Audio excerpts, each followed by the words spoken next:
Gara-gara ludah pocong itu aku gagal makan mie ayam. Padahal perut udah lapar banget. Udah gitu jadi bikin dosa lagi, sebel. Kadang kalau ingat cerita ini aku malah ketawa sendiri. Antara serem sekaligus lucu. Kejadian ini terjadi pas aku masih SMP. Waktu aku mulai bisa ngerasain dan kadang-kadang melihat sebangsa pocong, Mbak Kunti dan teman-temannya yang ngagetin itu. Ibuku pernah bilang kalau kemampuan kayak gini udah turun-temurun. Seru sih, tapi nggak enaknya tuh mereka suka ngagetin. Jadi sepulang sekolah aku diajak sepupu sama tante ke salon. Setelah itu kami makan siang karena udah lapar banget.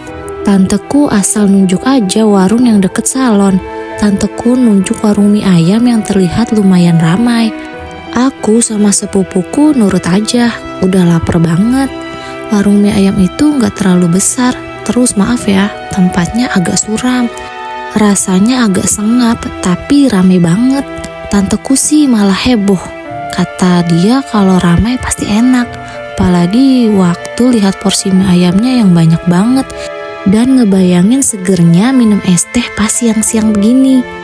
Pak, mie ayam pesen 3, es teh juga 3. Tanteku langsung memesan. Waktu tanteku memesan, aku celengak-celinguk nyari meja yang kosong. Waktu itu aku ngerasa kayak ada yang ngeliatin terus dari belakang. Karena lama-lama enggak nyaman, aku balik badan dan ngeliat bapak yang masak mie ayam lagi melototi aku. Jadi udah warungnya terasa sengap, bapaknya ini langsung melotot gitu aja. Aneh banget. Waktu itu aku jadi agak takut. Anak SMP dipelototin bapak-bapak. Tapi sepupu sama tanteku biasa aja. Mereka berdua langsung duduk di meja yang udah aku tandain. Aku berjalan ke meja itu sambil terus nunduk. Saat itu aku baru sadar. Ternyata bapak yang masak mie ayam tahu aku bisa ngelihat pocong berkain lusuh yang jadi pesugihan warung ini.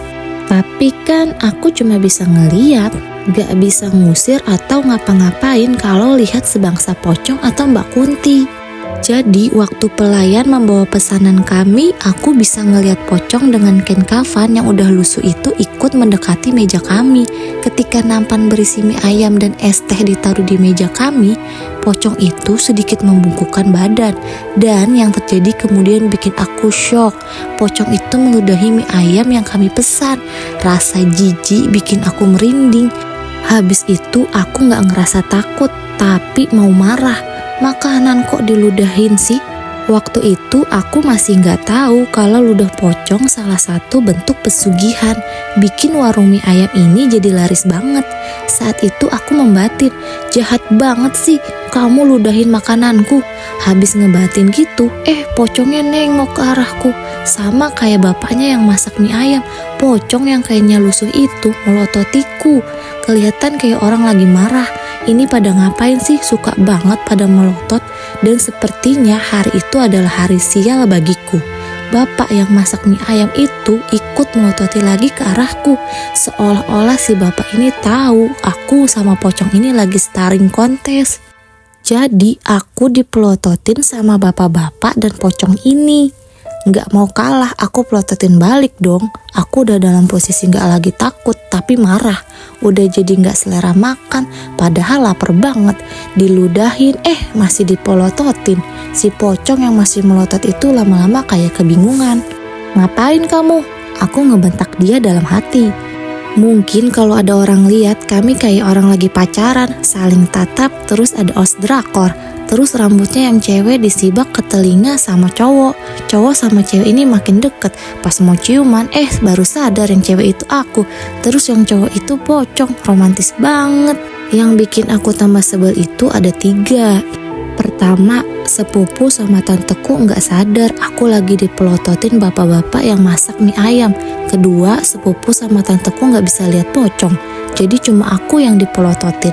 Ketiga, mereka berdua enak banget makan mie ayam dengan topping liur pocong sama minum es teh yang kelihatan seger banget. Setidaknya kalau sepupu sama tanteku tahu aku dipelototin bapak yang masak mie ayam sama pocong, mereka berdua bisa bantuin aku ikut melotot atau gimana gitu. Jadi biar starring kontes ini makin seru. Setelah beberapa lama pocong itu melototin aku, tiba-tiba dia menghilang. Aku pikir dia takut sama pelototan mataku, ternyata cuma geser ke meja sebelah. Dia lalu ngeludahin mie ayam yang baru saja dihidangkan sama pelayan. Wah, buruh yang berdedikasi juga setan satu ini. Kayaknya dia bakal menang Employee of the Month. Setelah adu pelotot selesai, aku ngamatin semangkuk mie ayam yang di depanku. Kelihatannya menggoda banget. Perut kosong, habis sekolah sama nyalon, tapi pas mau makan keinget ludah pocong tadi. Di dalam perutku tuh kayak ada pertarungan antara asam lambung sama cacing-cacing yang kelaparan. Kamu kok nggak makan? Tanteku bertanya setelah kenyang ngabisin seporsi mie ayam. Tiba-tiba nggak lapar, Tan. Nggak doyan mie ayam? Doyan sih, tapi udah ngemil di sekolah, masih kenyang. Gara-gara pocong gak higienis itu, aku jadi berbohong, bikin dosa ke tanteku. Padahal aku lapar banget, tapi cuma bisa minum es teh aja. Setelah selesai membayar, lalu berjalan keluar dari warung. Aku masih dipelototin sama bapak yang masak mie ayam. Matanya gak kering, jadi pedes apa ya, sibuk melotot. Di perjalanan pulang, perutku jadi makin mual. Antara telat makan sama masih jijik sama ludah pocong di mie ayam tadi. Sebel. Sekarang aku kadang membayangkan gimana nasib si pocong itu ya. Sebagai buruh, apakah hak-haknya sudah terpenuhi? Apakah hak cuti dan uang lembur lancar? Kira-kira si pocong dapat hak paternity leave apa enggak ya pas istrinya melahirkan? Pocong itu bisa menikah terus punya anak gak sih? Ah, udahlah.